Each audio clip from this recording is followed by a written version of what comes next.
पर है, वो नरेंद्र मोदी जी पर है। गारंटी की बातें बहुत करते हैं, लेकिन गारंटी की अगर भरोसा करते हैं तो नरेंद्र मोदी जी होता है, क्योंकि मोदी जी की गारंटी का मतलब काम पूरा होने की गारंटी है। ये अंतर है जिस अंतर को समझाने की आवश्यकता है।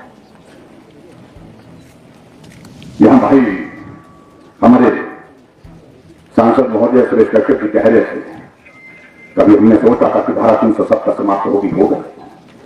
कभी हमने सोचा था कि भगवान रामचंद्र जी के जन्म स्थान पर भव्य मंदिर का निर्माण का कार्य शुरू होगा, पर शुरू नहीं होगा, काम पूरा होगा, प्राण प्रतिष्ठा भी हम सब लोग अपनी आंखों से देखेंगे, लेकिन हो गया।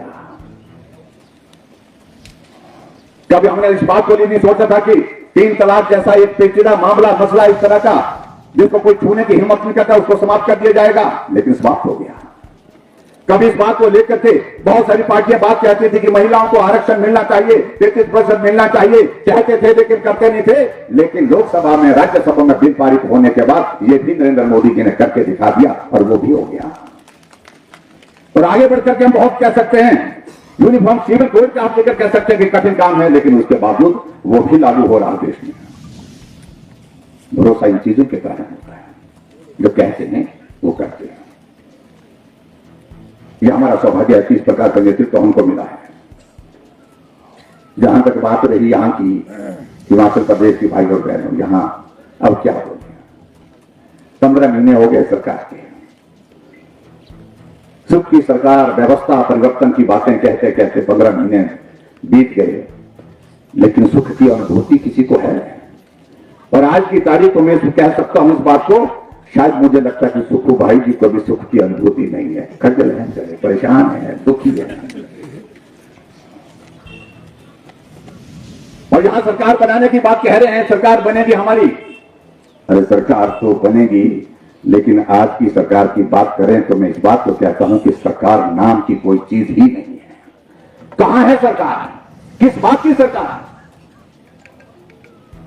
अभी हाल ही में राज्यसभा का चुनाव हुआ, वो 43 थे, कहते थे 40 + 3 43, और हमें कहते थे आप तो 25 है। मुझे कुछ लोग कांग्रेस के मित्र आए, 5-4 विधायक मंत्री, कहने लगे कि आपसे हमारा विनम्र आग्रह है कि जो आपने नॉमिनेशन भरा है राज्यसभा का, उसको आप वापिस लो। हमने कहा क्यों भाई, तो जीत तो होगी नहीं आपकी। तो हमने कहा उससे आपको क्या परेशानी है? मतलब परेशानी नहीं, आपकी बेइज्जती होती, ऐसे कहने लगे कि ऐसे ही। हमने कहा भाई हम लोकतांत्रिक व्यवस्था में रहते हैं, चुनाव लड़ने का अधिकार है हमको। आप तो मैंने कहा बहुत ज्यादा है, आप तो 43 है, हम तो 25 है। चुनाव होने दीजिए, मालूम पड़ेगा क्या होगा। कुछ घटेंगे हमारे तो भी कोई बात नहीं, कुछ बढ़ेंगे हमारे तो भी कोई बात नहीं। कहने लगे हम कह रहे हैं कि यहां परंपरा ऐसी रही है कि जब बहुमत प्रचंड होता है तो दूसरी दल जो है राज्यसभा का नॉमिनेशन नहीं भरते हैं। उदाहरण मेरे सामने दी, मैंने कहा हमने भर दिया है।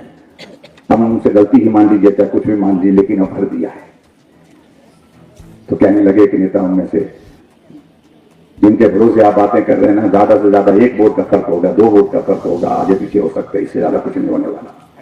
हम कहा भाई साहब धन्यवाद, अब जो होगा से होने दीजिए।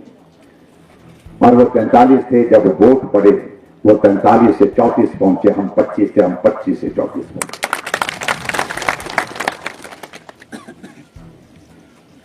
और बाद में जब चुनाव आयोग की एक व्यवस्था है, उसके हिसाब से जब बराबर वोट होते तो पर्ची पड़ती है।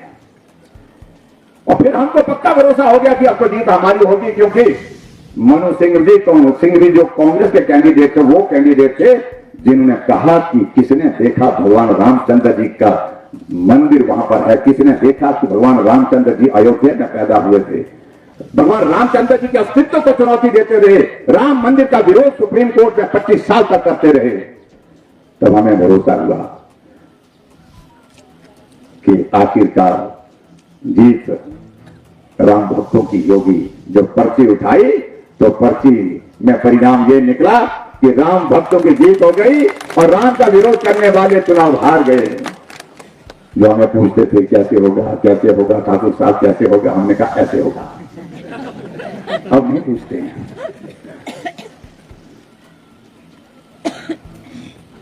और मेरे इस बात को लेकर के जो आप बोल रहे हैं कि सरकार बनेगी, सरकार कहां है? हिमाचल प्रदेश में कांग्रेस की सरकार है। जब बहुमत होने के बावजूद सरकार हार गई, उनका राज्यसभा का कैंडिडेट हार जाता है, तो इसका मतलब सरकार बहुमत में भी गिर चुकी है, नजरों में भी गिर चुकी है। सरकार है ही नहीं हिमाचल प्रदेश में। और उसके दूसरे दिन हिमाचल प्रदेश की विधानसभा के अंदर जब बजट पारित होना था, बहुमत नहीं था, और बहुमत ना होने की वजह से सरकार गिरने वाली थी।